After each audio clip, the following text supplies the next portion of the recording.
நானும் என்னுடைய குழந்தையும் தனிமையில் இருக்கிறோம். எங்களுக்கு அன்பு, ஆதரவு காட்டக்கூடிய ஒருவர் கிடைப்பாராக இருந்தால், எங்களுடன் தங்கியிருந்து வாழ்க்கையை தொடரலாம் என்ற பதிவு இன்று சமூக ஊடகங்களில் வைரலாக பரப்பப்பட்டு வருகிறது. இதனை 3 வருடங்களுக்கு முன் முகப்புத்தகத்தில் பதிவிட்டவர், கணேமுல்ல சஞ்சீவவின் மரணத்துடன் தொடர்புடையதாக தேடப்பட்டு வரும் இஷாரா செவ்வந்தி. ஏழ்மையான குடும்பத்தில் பிறந்த இவர் சந்தித்த தோல்விகளை ஈடு செய்யவும், தனக்கான ஒரு துணையை தேடவும் முகப்புத்தகத்தில் தனது உணர்வுகளை சிங்கள மொழியில் கவிதையாக பதிவிட்டிருந்தார். அவரது பதிவை சாதகமாக பயன்படுத்தினர் போதை வியாபாரிகள். வறுமையை போக்குவதாக கூறி போதையை விற்பனை செய்யும் ஒருவராக்கி பலமுறை சிறை சென்று வந்திருந்தாலும் இவரால் இந்த வியாபாரத்தை செய்யாமல் இருக்க முடியவில்லை. இதனை சாதகமாக பயன்படுத்திய பாதாள உலக தலைவர்களில் ஒருவரான துபாயைச் சேர்ந்த கெஹல் பத்தர பத்மே இவருக்கு 1.5 கோடி ரூபாய் இலங்கை பணத்தை பேரம் பேசி வழங்குவதாக கூறி கணேமுல்ல சஞ்சீவவை கொலை செய்ய ஒப்பந்தம் வழங்கியுள்ளார். கடந்த 19ஆம் திகதி கணேமுல்ல சஞ்சீவ கொலை செய்ததாக சந்தேகத்தின் அடிப்படையில் கைது செய்யப்பட்ட டில்ஷானை இயக்கியதே இந்த இஷாரா செவ்வந்திதான் என்பது விசாரணைகளில் வெளிவந்துவிட்டது. கணேமுல்ல சஞ்சீவ கொலை செய்யப்பட்டு 5 மணித்தியாலத்திற்குள் டில்ஷான் என்ற பிரதான நபர் கைது செய்யப்பட்டு விசாரணை துரிதப்படுத்தப்பட்ட பின் போலீஸ் உத்தியோகத்தர் ஒருவர் கைது செய்யப்பட்டார். அவரின் கைதினை ஆராய்ந்து பார்த்தால் அவர் இஷாரா செவ்வந்தியுடன் பல உரையாடல்களை நடத்தியுள்ளார். இவரை கைது செய்த பின் இன்னும் ஒரு போலீஸ் உத்தியோகத்தர் கைது செய்யப்பட்டார்.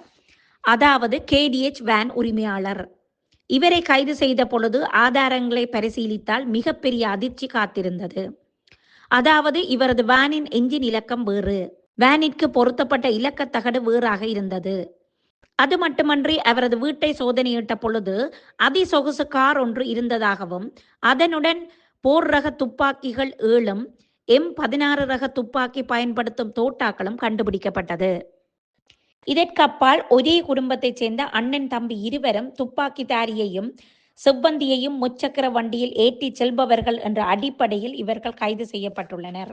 இதற்கடுத்தபடியாக இந்த செவ்வந்தியின் தாய் மற்றும் சகோதரனை போலீசார் செவ்வந்தியை காணவில்லை என்பதற்காக கைது செய்தனர்.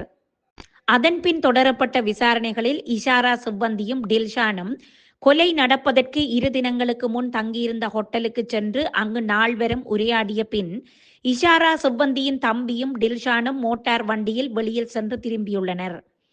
அதன்பின் அம்மாவும் தம்பியும் வீடு வந்துள்ளனர்.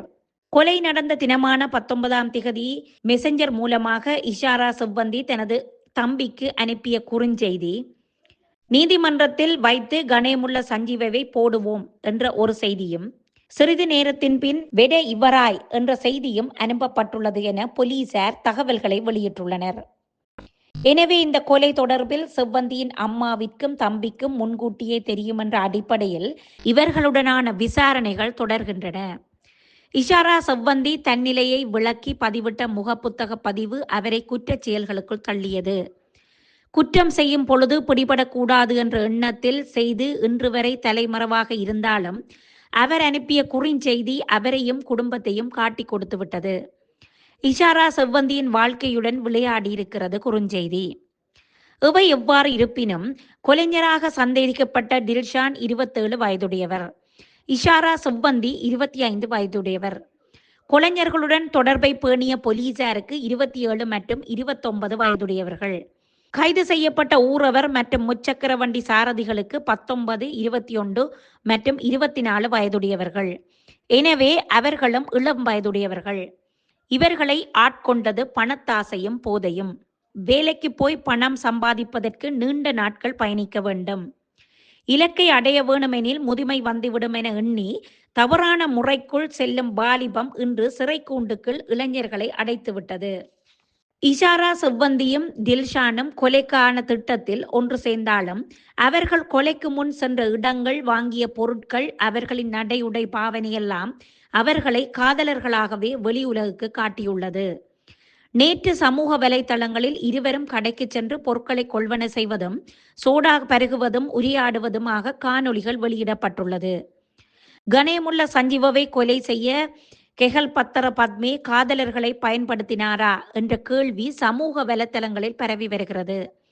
காரணம், அவர்கள் இருவரின் வீடியோவும் இன்று பல மில்லியன் பேர் பார்த்ததாக பதியப்பட்டுள்ளது. இக்கொலையுடன் சம்பந்தப்பட்டதாக கருதப்படும் அனைவரும் இளம் வயதுடையவர்கள்.